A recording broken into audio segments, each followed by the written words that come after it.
So this is the wizard puzzle chest. Need to figure out somebody to try to figure out how to get into it while I film them so I can show you guys how it works. So I think that'd be pretty boring if I just opened it up in front of you, but yeah, comment below if you think you can figure it out.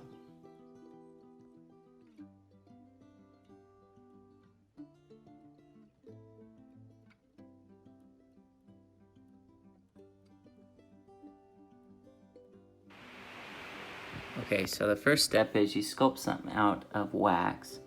I have sculpted this little snake for a puzzle box I'm doing, and then you get a can, drill some holes in it, and then you cover the can with packing tape so that the holes are covered up. You need the holes there to dry out the plaster, and then you're gonna get the can, put it over there, and then I'm going to super glue it around the bottom edge and then pour the plaster into the holes, and I've got a couple of them built already. This is the lion, sort of the same process. That's so blurry. Sort of the same process. Got the lion in there. He's got the can. He's got the. Let me go there. I'll bring it next door. This is the eagle. I don't know if you can see that. Maybe I should have filmed this before I did this. Oh well. And here is the badger. All of these are going to get plaster here in the next 10 or 15 minutes. And then I'll show casting them. Okay, so here's the next step. I've got these cans already. They've got tape on the side so that the air doesn't come out of the holes. Alright, the plaster, I guess, doesn't come out of the holes. They're all ready to be poured.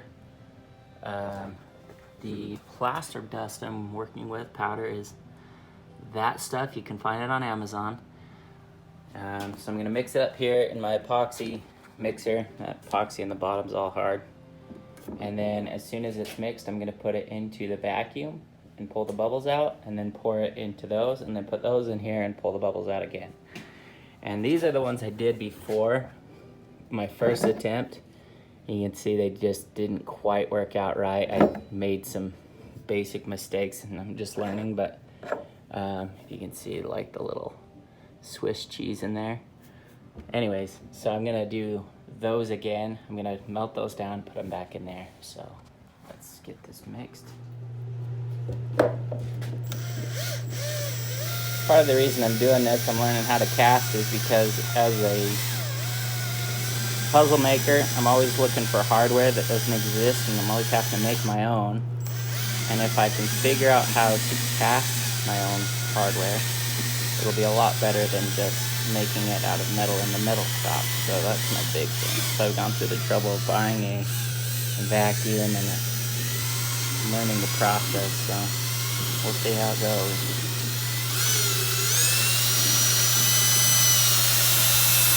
Plaster has a very specific amount of water you're supposed to mix with it, so I had to measure it all out. I didn't show that, but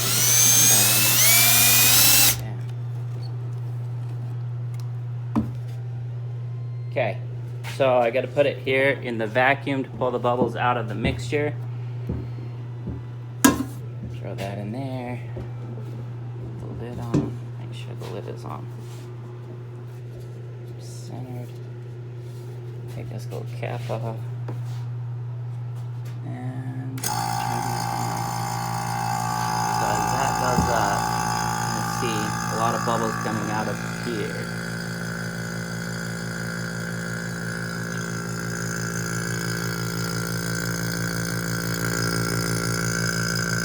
Using atmospheres. It should start bubbling pretty soon here, pulling all of the micro bubbles out of the plaster. There we go. Should get foamy here in just a second. It'll only ever get to about 25, maybe just over 25 right there. But that's usually enough. Looks like the pancake batter. Oh, here it goes. You can see it foaming up.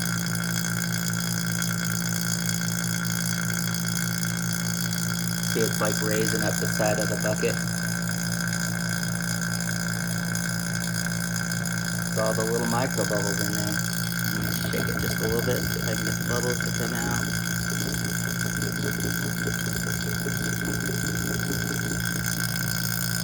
And of course, water boils at really low pressure, so a lot easier to boil it. There we go. Now when I will turn that off, I'm gonna let the air back in there. It's all fogged up now, so you can't really see it, but I will let the air back in, and it should.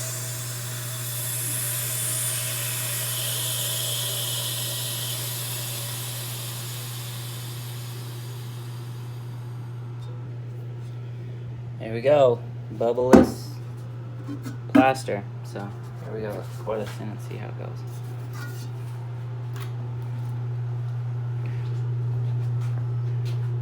So we'll start with the line, I guess.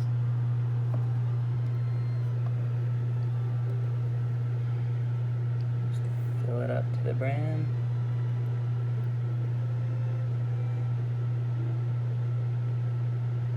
And I'm gonna throw that in the vacuum. I'll do the snake really quick. I'm gonna have to mix some more of this stuff, I'm sure.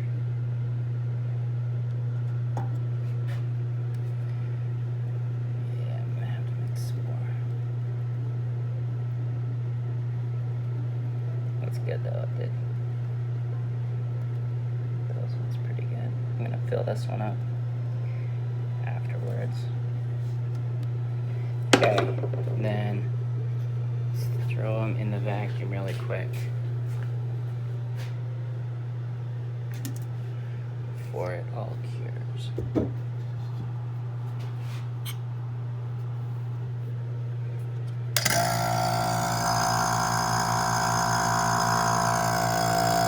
pull all the bubbles that are sticking to the little wax figure down there out, and it should just start bubbling like crazy.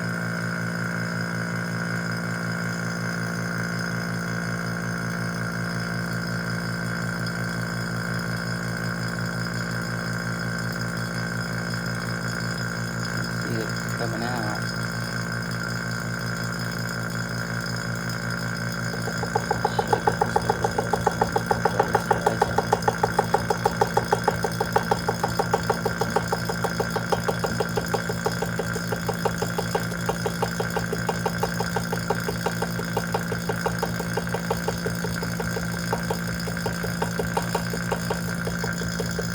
Pancake batter.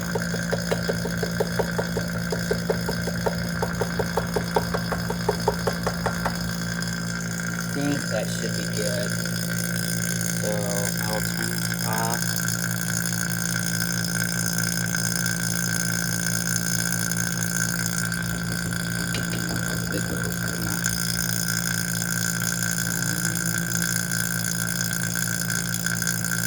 I'm gonna say that's good.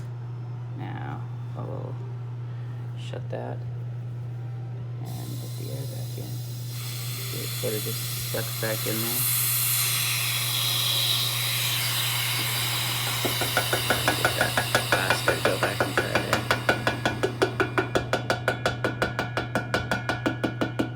You know what? I'm gonna do that again really quick.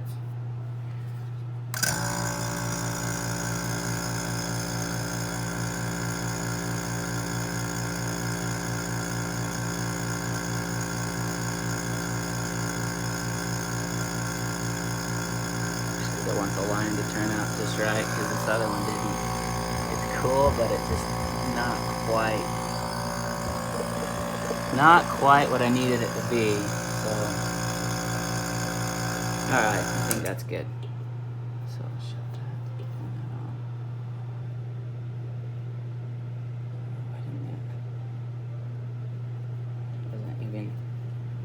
Wasn't even going. All right, so they are inside of here.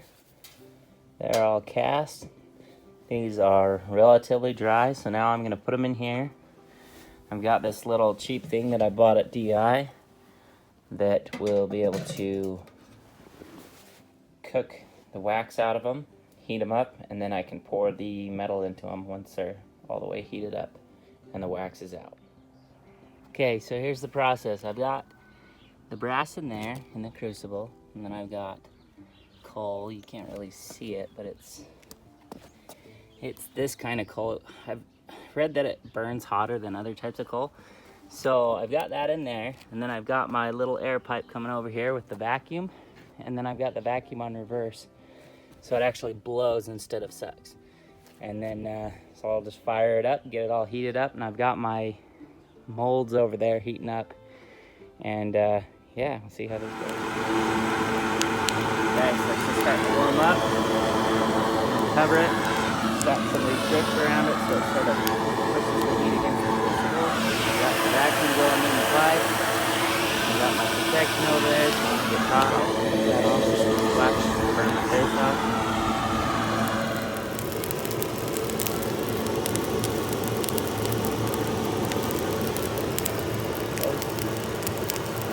Slowly by slowly.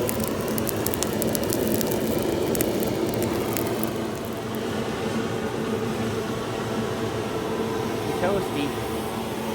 You see in there, not starting to melt. Sort of a crappy force, but check out. Okay, so I've got the molds up on top, superheating. They gotta be pretty close to the temperature of the middle inside. Yeah, go on in there. And the old vacuum really heats it up.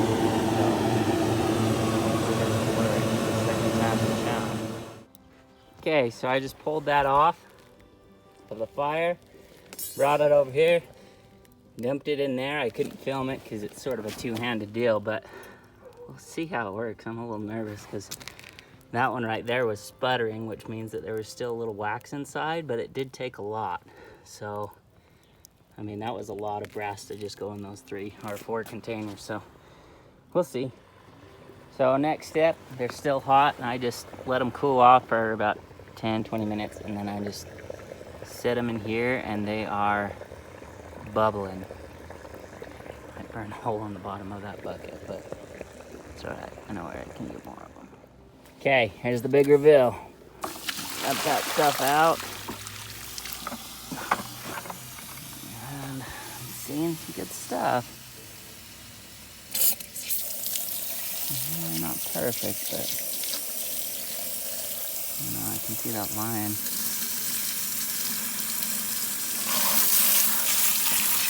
Just rinse it out.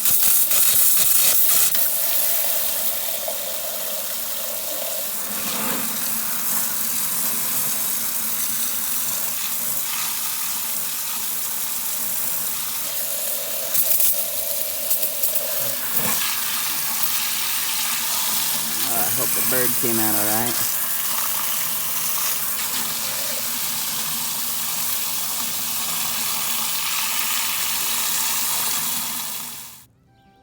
Here they are.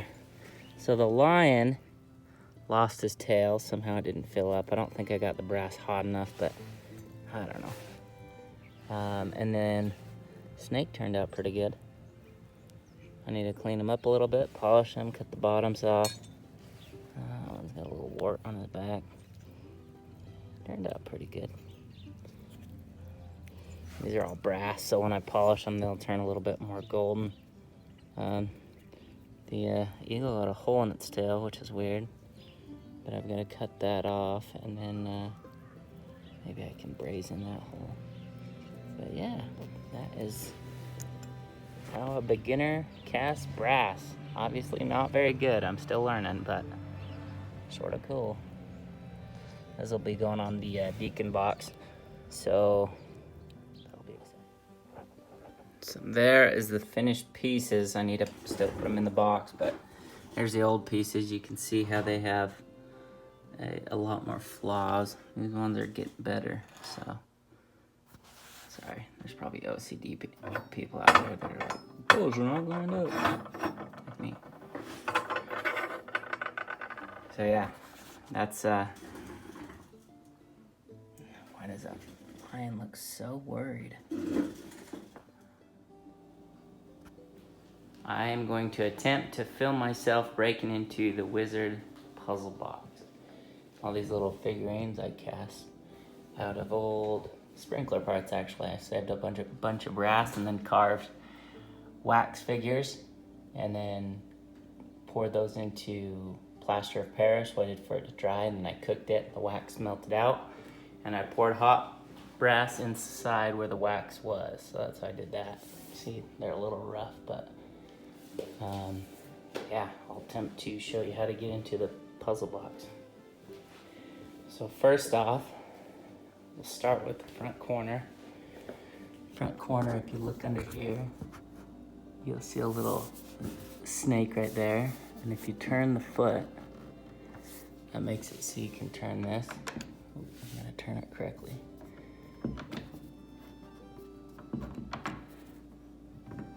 Oh, I felt it go. Then you can turn that, you get that wand, and there's a little hole right there. Put the wand in there, and then you go into the next corner. And you have a little knot right here. So if you push the knot, that makes it so you can turn that. It's sort of hard to do one-handed, but look at my fat thumbs. There you go. I had to use my pinky because my thumb's sort of fat. That turns that, so you can get that wand. And you put it in that one. And then right here, you open this door. There's a wand in here, which I'll need later. And there's a little saying right there that says, "The scar holds the key that only the curse can set free." And you can see she's got a quill right on the last word, so I thought that was cool. And then inside of here, I made this key because my fingers are too fat. I'll show you why. Oh, and then to turn that next pillar, you have to open that, and that'll make it so that turns. You can pull the wand out, you place it in its spot, shut that. And then right here is where my fingers are too fat. There's a little hourglass. Most people can turn it with their normal hands, but my finger's too fat, so I can't. Wind that all the way back.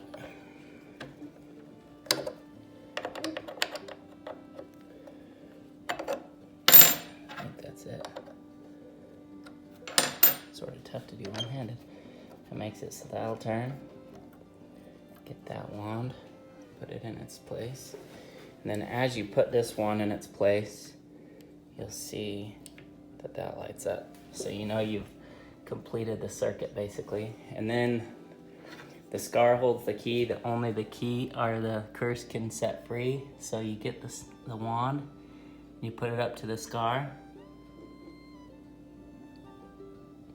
See if I can get in the film.